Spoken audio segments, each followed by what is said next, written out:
Bapak Ibu yang dirahmati Allah, pembahasan yang akan kita bahas pada kesempatan ini tentang salah satu ketetapan Allah tentang rizki. Yang ketetapan ini termasuk takdir Allah yang sudah ditetapkan sejak dulu fil lauhil mahfud.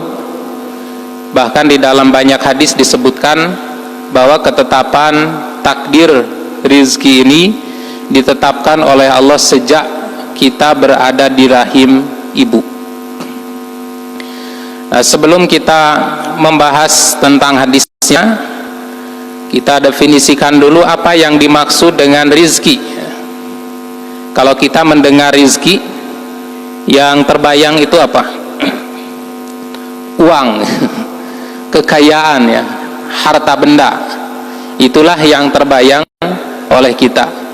Sehingga pada saat uangnya seret, hartanya sedikit, orang itu biasanya berkomentar, aduh, rizki bulan ini susah, bulan ini rizkinya seret. Karena dalam pikirannya yang disebut dengan rizki itu terbatas pada lembaran uang atau jumlah harta kekayaan. Nah, dimaknai seperti itu juga benar, tetapi rizki itu lebih luas dari sekedar harta kekayaan. Saya menemukan definisi tentang rizki itu, dikatakan rizki itu adalah kullu ma tantafi'u bihi mimma abahahullahu lak. Rizki itu adalah segala sesuatu yang bermanfaat, yang dapat dimanfaatkan dan dibolehkan oleh Allah. Jadi bagi kita ada batas ini, karena secara garis besar rizki itu ada rizki yang halal, ada rizki yang haram. Maka bagi kita yang dimaksud dengan rizki itu adalah mimma abahahullahu lak, dari apa-apa yang dibolehkan, dihalalkan oleh Allah untukmu. Sawaun kana malbusun, baik itu baju yang dipakai, ini rizki. Aumat umun, atau makan yang dimakan, dan seterusnya. Hatta zauzata rizkun, hingga pasangan pun rizki. Suami istri punya suami, suami punya istri, laki-laki punya istri, istri punya suami, itu adalah ar-rizku. Al-aulad, demikian juga anak laki-laki, wal banat, anak perempuan, rizkun, itu semua rizki. Anak laki-laki, anak perempuan itu rizki. Malah doanya juga kan, saat seorang bergaul dengan istrinya, sebelumnya diajurkan berdoa, Allahumma janibna syaitan wa janibna syaitan mimma atau ma razaqtana. Ya Allah, jauhkan kami dari setan, dari apa yang akan engkau rizkikan kepada kami. Nah, anak dalam doa itu disebutnya rizkun, disebutnya rizki. Wasihah, kemudian sihat, sehat walafiat, ini rizki yang terbesar. Jadi rizki yang paling besar itu adalah sehat dan sempat, Pak. Dalam salah satu hadis dikatakan, kata Nabi, ada dua nikmat magbunun yang banyak dilupakan orang, atau orang tertipu dengan kedua nikmat itu. Yang pertama as-sihhatu, nikmat sehat, wal firag, yang kedua nikmat sempat. Kunci hidup itu hanya dua, Pak, sehat dan sempat. Sekalipun banyak harta melimpah ruah, kalau tidak sehat, tidak ada manfaatnya. Kita memiliki banyak kekayaan, kalau tidak sempat, tidak ada manfaatnya. Makanya dua nikmat terbesar dalam hidup kita itu adalah nikmat sehat dan nikmat sempat. Ada orang yang diberi kesehatan, hartanya banyak, tapi tidak diberi kesempatan. Tiap hari saja bekerja saja, berangkat jam 7, pulang jam 7, berangkat jam 7, pulang jam 7, terus begitu sampai pensiun. Dia diberi kesehatan, tapi tidak diberi kesempatan, nggak sempat ke masjid, nggak sempat ke majelis ilmu karena setiap saat sibuk dengan berbagai urusan-urusan dunia. Dia hanya diberi kesehatan tapi tidak diberi kesempatan. Ada orang yang sempat banyak waktu luang, dari pagi sampai pagi lagi nggak ada kerjaan tapi sakit. Bisa dinikmati tidak? Tidak bisa. Tidak bisa ke masjid, tidak bisa jalan. Makanan banyak tidak bisa ternikmati karena dia sakit. Uang banyak nggak bisa jalan-jalan karena dia sakit. Mending sehat tapi tidak sempat, mending sempat tidak sehat. Mending dua-duanya. Sehat dan sempat. Nah, itulah barangkali kenikmatan yang Allah berikan kepada bapak-bapak pensiunan. Diberi kesehatan, diberi kesempatan, syukuri. Gunakan untuk banyak beribadah. Karena jarang sekali atau sedikit sekali orang yang diberi nikmat sehat plus diberikan nikmat sempat. Ibadah juga kalau nggak sehat tidak akan tumaninah, Pak.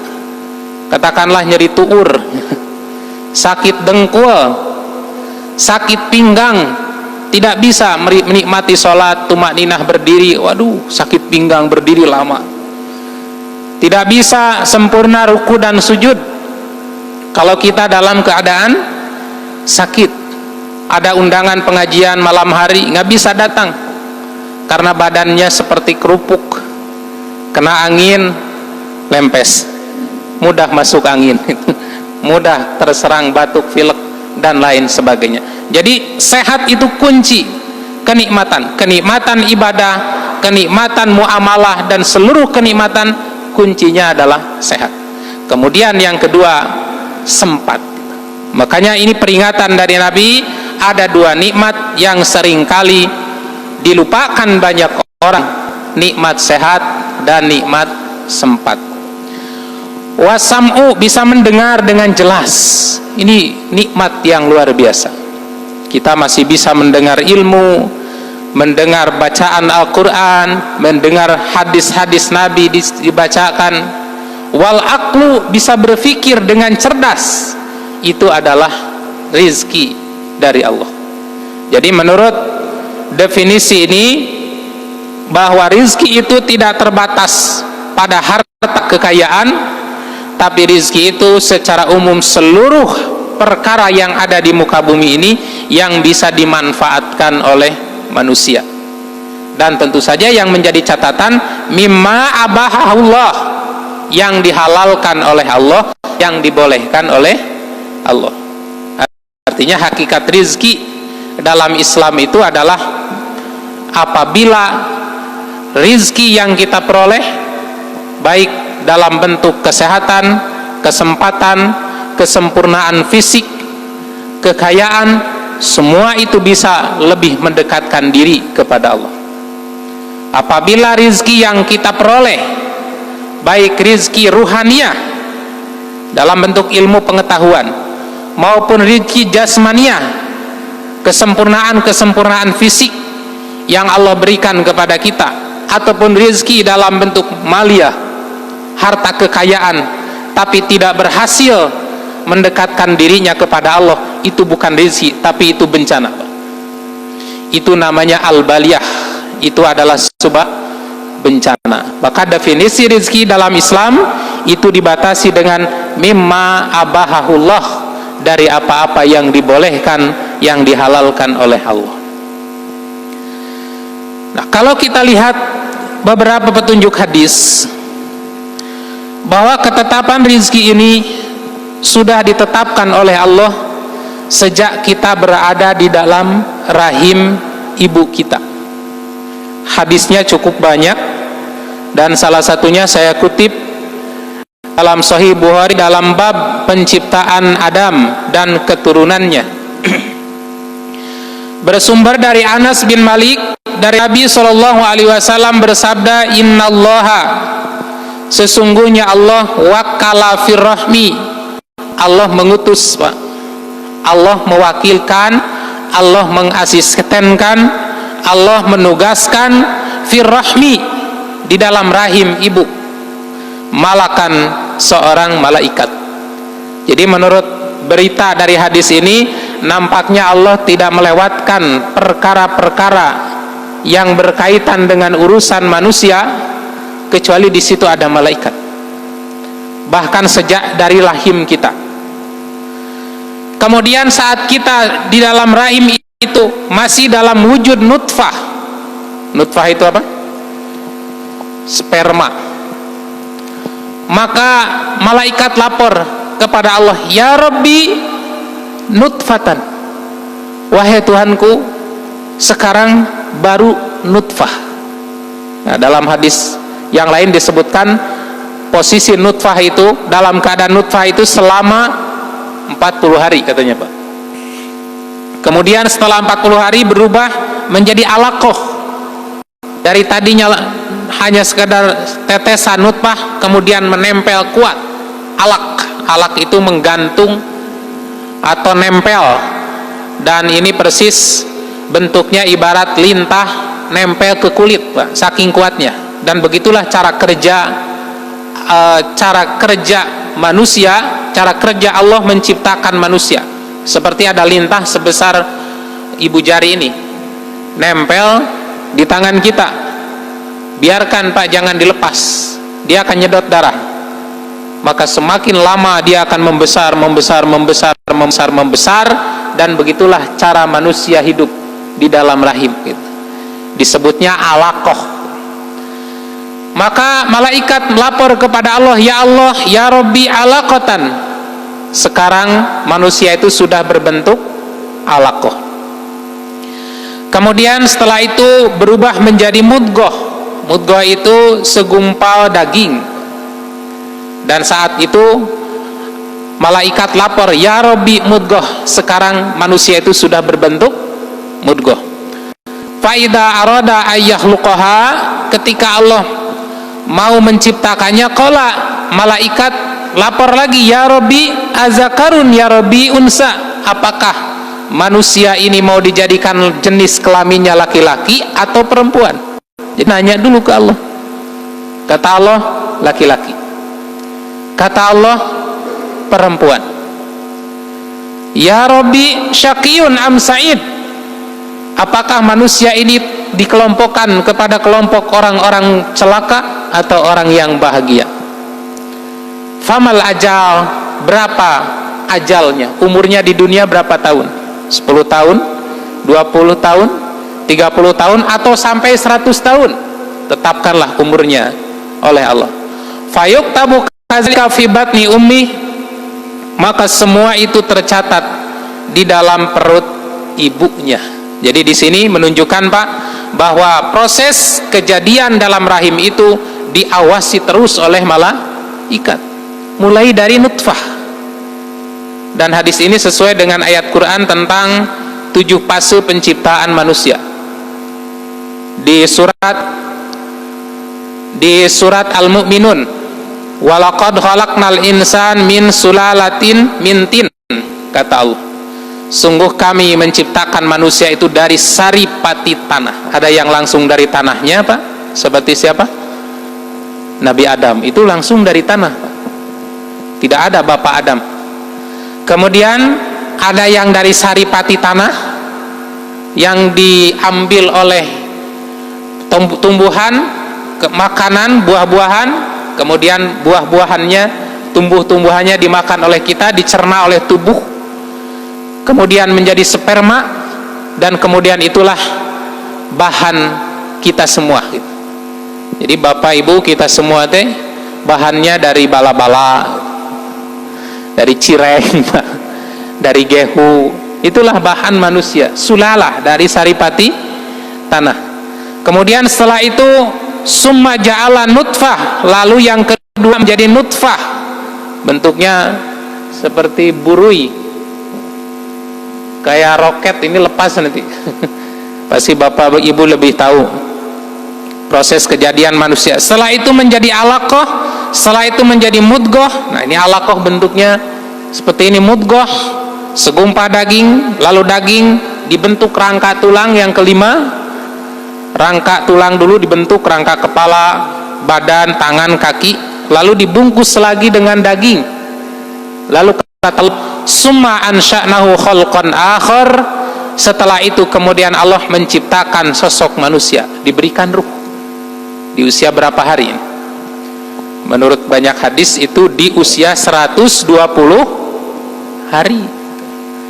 Makanya banyak ulama yang berpandangan bahwa apabila janin sudah berusia 120 hari itu haram digugurkan.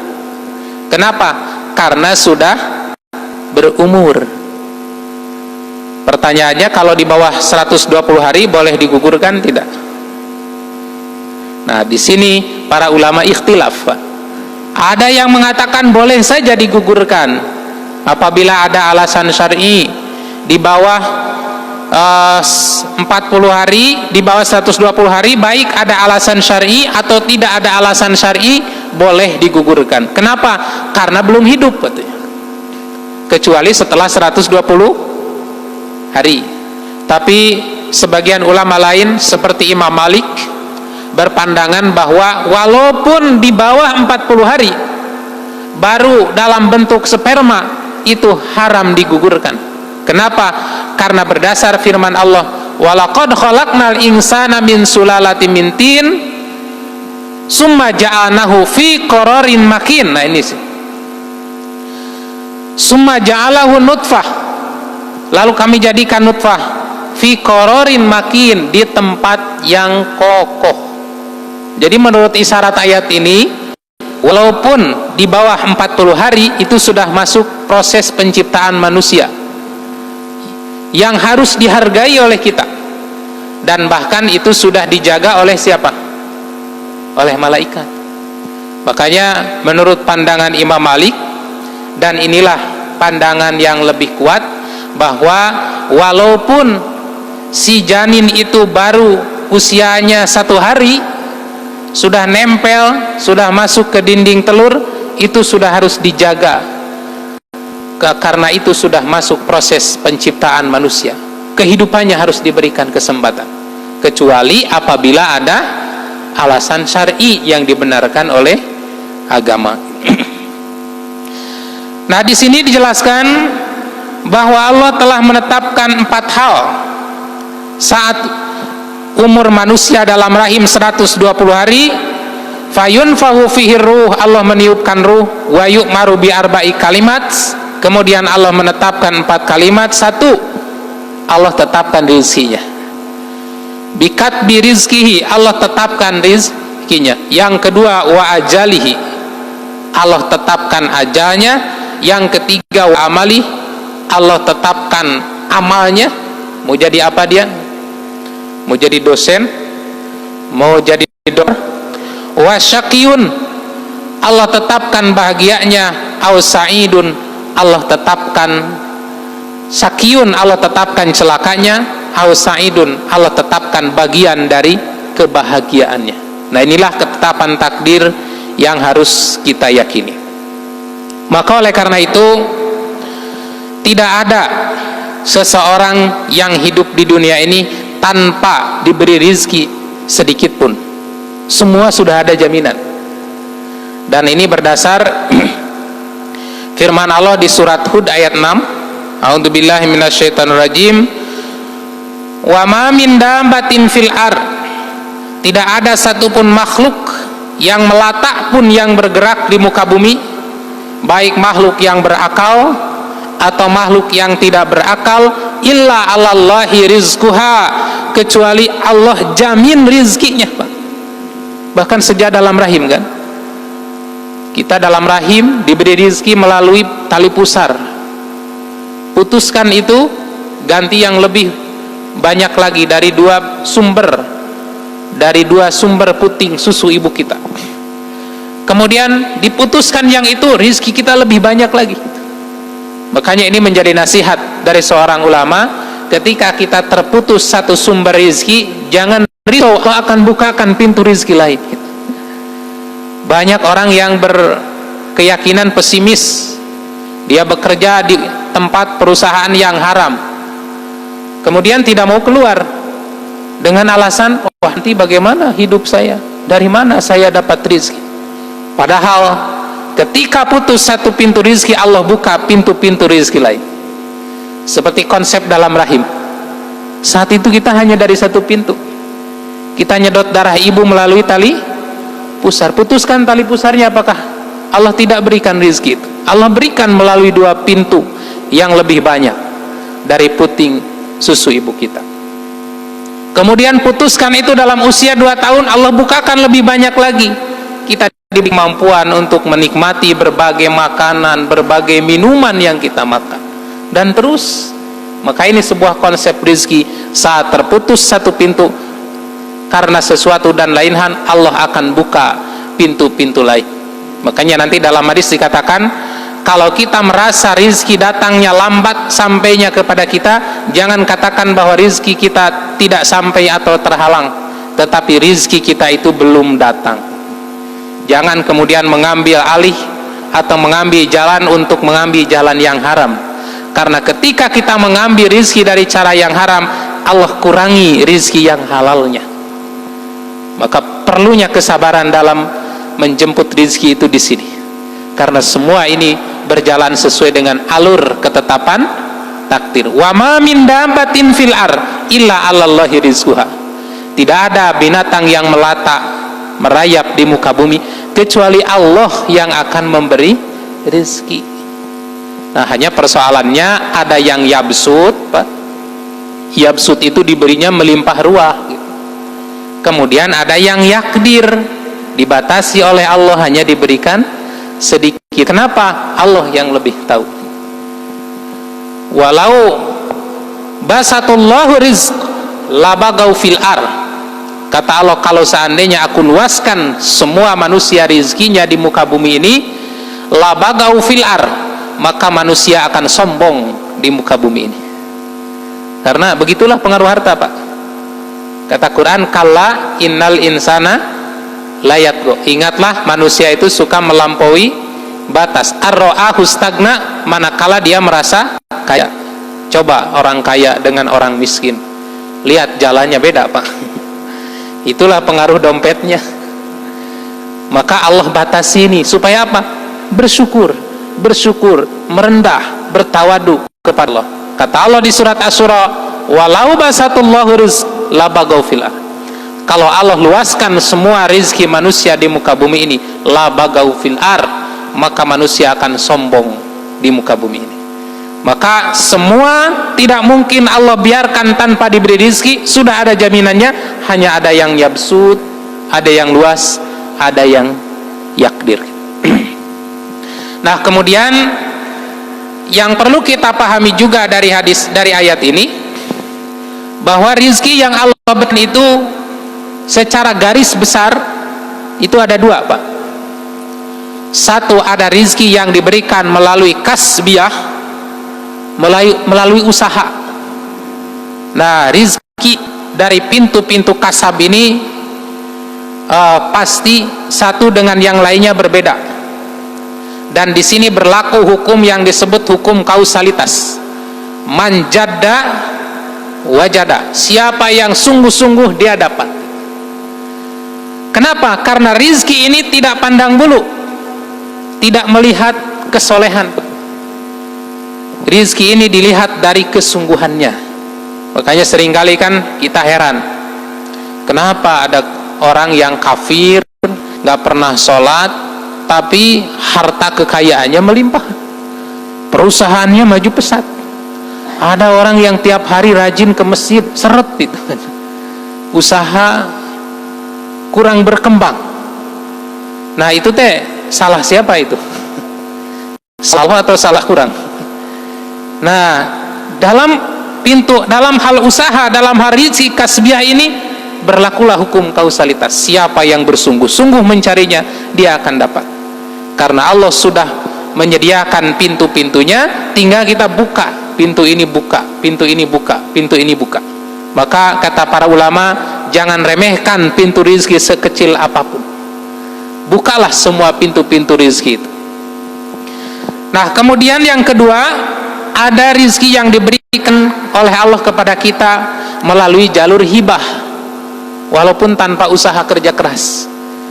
Inilah yang disebut oleh Quran dengan istilah min haitsu la yahtasib, dari arah yang tidak terduga, Pak. Dan biasanya semakin tinggi kualitas kesolehan seseorang, semakin besar peluang untuk mendapatkan rezeki hibah itu. Ada orang yang berjuang ingin pergi haji, nggak pergi-pergi. Tapi ada orang yang di kampung misalnya, ada orang soleh, kerjaannya beribadah, di usia muda bisa berangkat ibadah haji. Ada yang ngasih ongkos. Nah, itulah yang disebut min haitsu la yahtasib, dan ini diberikan oleh Allah kepada orang-orang tertentu. Makanya dari ibadah-ibadah yang kita lakukan itu ada yang membuka pintu rezeki. Di antaranya ibadah pernikahan itu membuka pintu rezeki. Ibadah silaturahim itu membuka pintu rezeki. Ibadah haji, ibadah umroh itu membuka pintu rezeki. Bahkan kata Allah dalam Quran, istighfar pun itu menjadi pembuka pintu rizki, Pak. Jadi kalau kita banyak istighfar, makanya Nabi menganjurkan banyak-banyak beristighfar walaupun tidak punya dosa. Kenapa? Salah satu di antara keutamaan istighfar adalah membuka, memberkahi, memudahkan jalannya aliran rizki kita. Ini pernah disampaikan oleh seorang ulama namanya Hasan Al-Basri. Hasan orang Basroh, Hasan bin Husain orang Basroh. Jadi Hasan itu asalnya orang Madinah, kemudian pindah dakwah di Basroh, menjadi guru besar, Pak. Seluruh persoalan umat ditanyakan kepada beliau. Maka sekali waktu kata muridnya, banyak tamu yang datang. Pertama yang datang itu mengadukan kemiskinan di negerinya. Wahai Tuan Guru, negeri kami dilanda peceklik, kekurangan pangan, kekurangan makan, krisis ekonomi. Banyak rakyat kami yang kelaparan.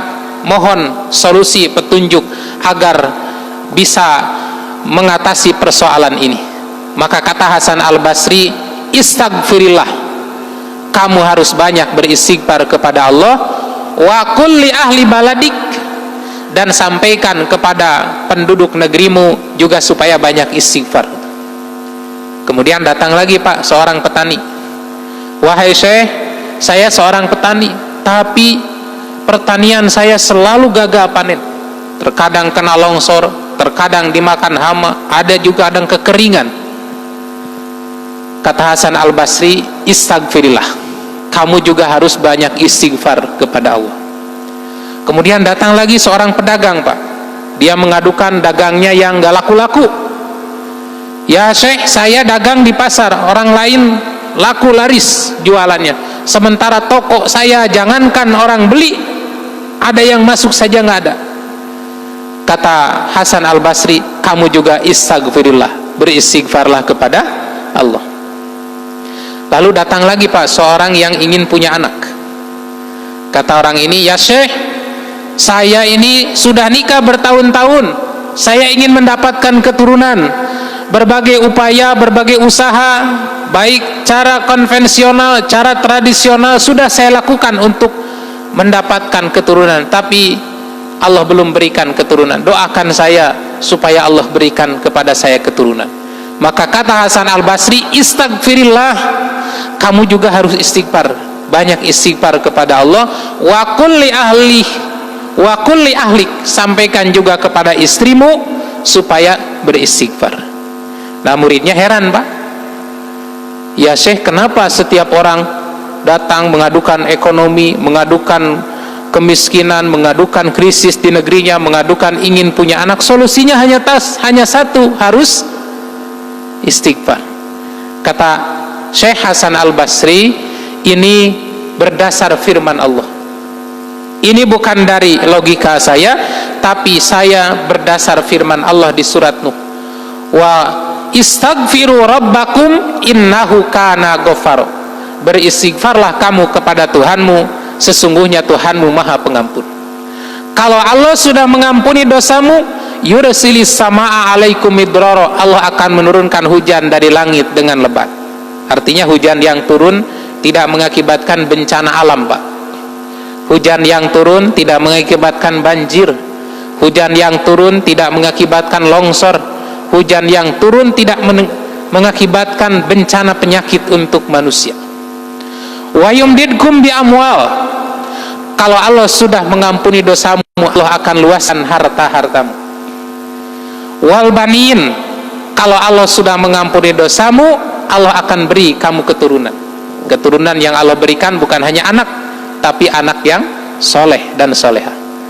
Wa yaj'al lakum jannat.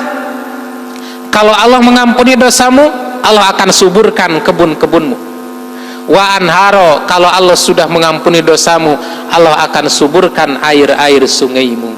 Nah, jadi ini salah satu ayat yang dicantumkan oleh para ulama dalam banyak kitab hadis di dalam bab fadlul istighfar, bab keutamaan istighfar. Jadi istighfar itu mempermudah turunnya rizki, maka banyak-banyaklah beristighfar. Allahumma anta rabbi la ilaha illa anta khalaqtani wa ana abduka wa ana ala ahdika wa wa'dika mastata'tu a'udzu bika min syarri ma sana'tu abu'u laka bi ni'matika alayya wa abu'u laka bidanbi faghfirli fa innahu la yaghfiru dzunuba illa anta. Itu sayyidul istighfar yang harus banyak dibaca oleh kita. Jadi sekali lagi, rizki yang Allah berikan kepada kita itu ada dua. Satu, ada melalui jalur kasbiah, usaha. Yang kedua, ada melalui jalur hibah. Itulah yang disebut min haitsu la yahtasib. Kemudian setiap jiwa tidak akan mati sampai dia menghabiskan semua jatah rizkinya, sehingga siapapun yang hidup pasti diberi jatah rizki oleh Allah. Jadi sekalipun orang itu sudah berbaring gak bisa bergerak, gerak digerakin, makan disuapin, minum diminumin, mandi juga dilap, dimandikan oleh kita. Kalau rizkinya masih ada, Allah berikan umur, Pak. Tetapi sekalipun sehat walafiat, badannya kuat, kekar, rizkinya sudah habis, mati. Itulah yang sering kita saksikan sehari-hari. Dan ternyata orang meninggal bukan karena penyakit, Pak. Orang meninggal bukan karena positif corona. Kemarin yang naik Sriwijaya Air positif negatif. Pasti negatif itu, di swab dulu di bandara, nggak bisa masuk pesawat. Tapi Allah takdirkan meninggal. Menunjukkan bahwa meninggal bukan karena sakit, bukan karena kecelakaan, bukan karena bencana, tapi Allah takdirkan rizkinya sudah habis. Mana dalilnya? Di dalam riwayat Imam Al-Hakim dari sahabat Jabir bin Abdullah radhiyallahu an, qala Rasulullah sallallahu alaihi wasallam, ayuhan nas, wahai manusia, inna ahadakum, sesungguhnya salah seorang di antara kamu, la yamuta, tidak akan mati, hatta yastakmila rizku, sampai rizkinya selesai, sampai rizkinya sempurna. Jadi kalau rizki kita sudah habis, mati. Ada seorang ulama yang mengemukakan kisah, katanya, Pak, ada orang yang sedang berjalan, kemudian jatuh ke sumur, berteriak minta tolong, ditolong, berhasil diselamatkan. Setelah itu kemudian ditenangkan dan diberi minum segelas air susu. Lalu setelah reda ditanya, bagaimana Anda bisa jatuh ke sumur? Dan dengan semangat orang ini menjelaskan dan mempraktekkan bagaimana dia bisa jatuh ke sumur. Dengan takdir Allah jatuh lagi. Yang kedua ini nggak ketolong, meninggal. Dan kemudian ulama itu mengatakan, jatuh yang pertama tadi diselamatkan oleh Allah karena masih ada rizkinya segelas air susu. Lalu setelah itu kemudian Allah mewafatkannya karena jatah rizkinya sudah habis. Itulah konsep hidup kita, Pak. La yamuta ahadun, seorang tidak mati hatta yastakmila rizku, sehingga rizkinya sudah sempurna. Maka jangan terlalu takut. Fala tastabtiu rizqa, maka kamu jangan merasa rizki tertahan. Jadi kalau rada telat datang jangan merasa ditahan, itu belum saatnya datang. Wattaqullah ayuhan nas, bertakwalah kepada Allah wahai manusia. Wa ajmilu fit talab, perbaikilah dalam mencari rizki. Khudu mahalla, ambillah rizki yang halal. Wada'u maharoma, dan tinggalkan yang haram. Karena rizki haram itu akan menghambat doa, menghambat keberkahan, menghambat rizki yang halal. Kemudian hakikat dari rizki adalah apa yang sudah kita makan, yang sudah kita minum, yang sudah kita pakai, yang sudah kita sedekahkan. Dan ini akibatnya berbeda. Yang dimakan habis jadi kotoran, yang dipakai lusuh di sampah, yang disedekahkan itulah yang akan abadi. Itulah hakikat rizki kita. Kemudian yang terakhir, percepat, pokoknya udah habis. Kita akan dihisab oleh Allah untuk semua yang kita usahakan, tak terkecuali semua pemasukan yang kita dapatkan, meskipun belum tentu kita akan memanfaatkannya. Baju yang di lemari yang penuh atau yang keluar hanya seminggu sekali atau pada saat undangan, itu dihisab nanti. Termasuk yang dipakai juga. Makanan yang dimakan, uang yang di bank, semua akan dihisab, akan dipertanyakan oleh Allah.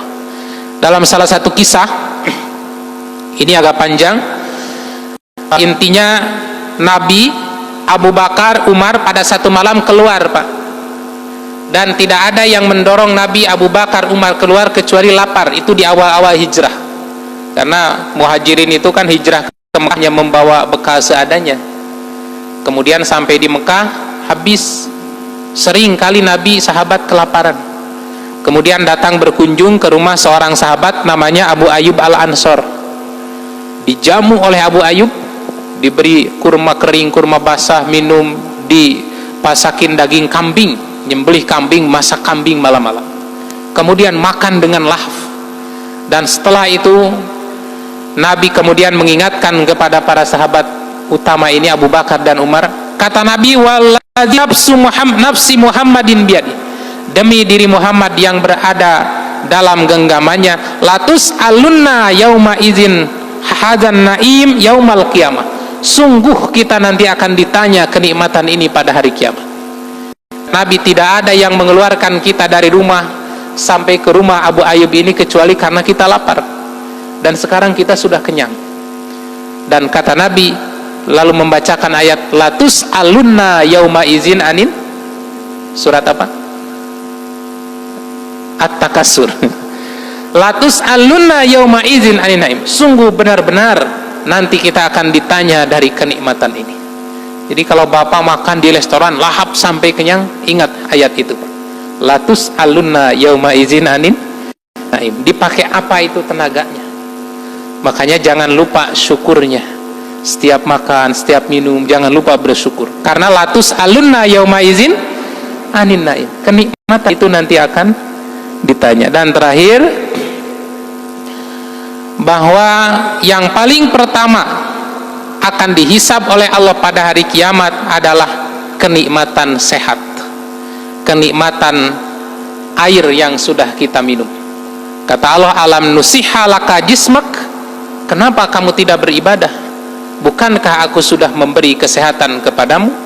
Wa nur wiyaka minal ma'il barid, dan bukankah aku sudah memberi minum air yang segar? Oleh karena itu, kata para ulama dalam kitab Jami'ul Ulum wal Hikam, kullu nikmatin la tuqarribu minallahi azza wa jalla fahiya baliyah. Setiap nikmat yang tidak digunakan untuk mendekatkan diri kepada Allah, itu hanya sebuah musibah. Maka kekayaan kita, rumah kita harus dijadikan fasilitas untuk mendekat kepada Allah. Mobil kita harus dijadikan sarana untuk mendekatkan diri kepada Allah. Harta kekayaan kita harus dijadikan sarana untuk mendekatkan diri kepada Allah. Bapak Ibu yang dirahmati Allah, itulah beberapa hal yang dapat saya sampaikan terkait dengan konsep rizki yang Allah berikan kepada kita semua. Rabbana la tuzigh qulubana ba'da idh hadaitana wa hab lana min ladunka rahmah innaka antal wahhab. Rabbana atina fid dunya hasanah wa fil akhirati hasanah wa qina azabannar. Aqulu qouli hadza wa astaghfirullah li wa lakum. Wassalamualaikum warahmatullahi wabarakatuh.